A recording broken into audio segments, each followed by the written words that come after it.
Сәлеметсіңдер ме балалар? Сабаққа қош келдіңдер. Лейзер 6 сыныптың 5 модульдің 69 беттегі тапсырмаларын орындайтын боламыз. Сабақтың тақырыбы Adverbs of Degree. Сабақты бастамастан бұрын менің каналыма тіркелеміз, подписаться басамыз және де оқу жылы аяқталғанша 10 000 оқырманға жетуіме тілектес болыңдар. Подписаться етіңдер, достарымен, сыныптастарымен бөлісіп, маған қолдау көрсетіңдер. Сабақтың тақырыбы Adverbs of Degree, дәрежені білдіретін үстеулер.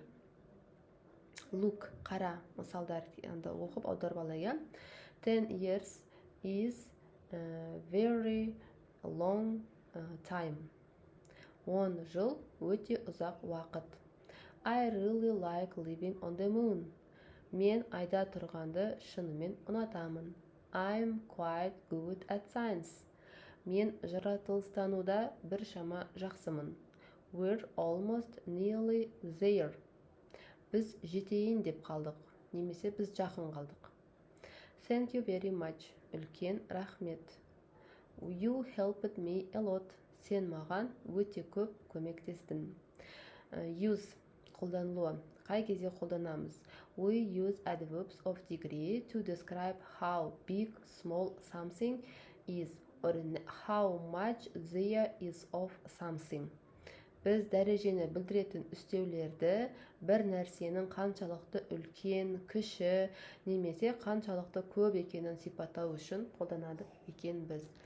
Және де бізде үстеулер adverbs осы қалың жазумен берілген, бізде adverbs үстеулер болып есептелінеді екен.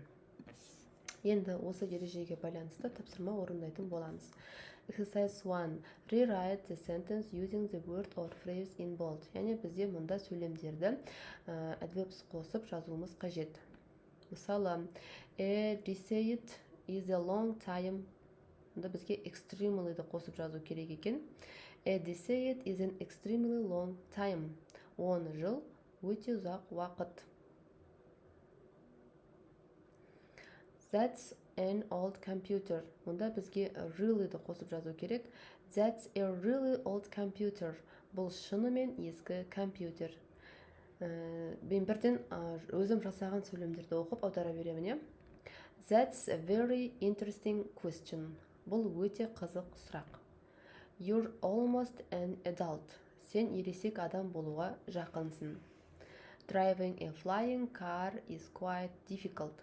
Ұшатын көлікті жүргізу біршама қиын.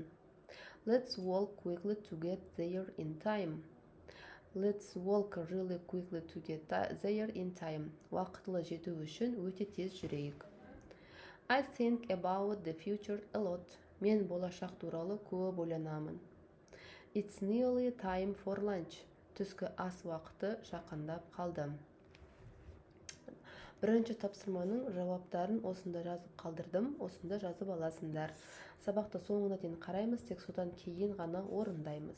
Choose the correct word or phrase. Мұнда бізге дұрыс жауапты таңдау қажет. I don't think about the future a lot, but I'm nearly 14 now, and my teachers tell me that it's quite important to start thinking about jobs. I really love helping people, so maybe I should be a teacher or a doctor. I know it takes an extremely long time to become a doctor and you have to study a lot. I don't like studying very much, so maybe I should be a teacher. Then, if my students don't like studying, I'll understand and be very nice to them. Мен болашақ туралы өте көп ойламаймын, бірақ мен қазір 14-ке жақындадым. Ал мұғалімдер мамандық туралы ойла бастау өте маңызды екенін айтады. Мен адамдарға көмектескенді шын жүрегіммен жақсы көремін, сондықтан мұғалім немесе дәрігер болуым мүмкін. Дәрігер болу өте ұзақ уақыт алатынын білемін, әрі көп оқу керек. Мен оқуды онша ұнатпаймын, сондықтан мұғалім болғаным дұрыс деп ойлаймын. Егер оқушыларым оқуды ұнатпаса, мен оларды түсініп, өте мейірімді боламын. Дұрыс жауаптарды осында жазып қалдырдым, осында осы жерден жазып аласыңдар. Келесі exercise 3, үшінші тапсырма. Write about you. Өзің туралы жаз. Мысалы ретінде жазып шықтым. I think about my friends a lot. Мен достарым туралы көп ойлаймын. Learning new languages is really interesting.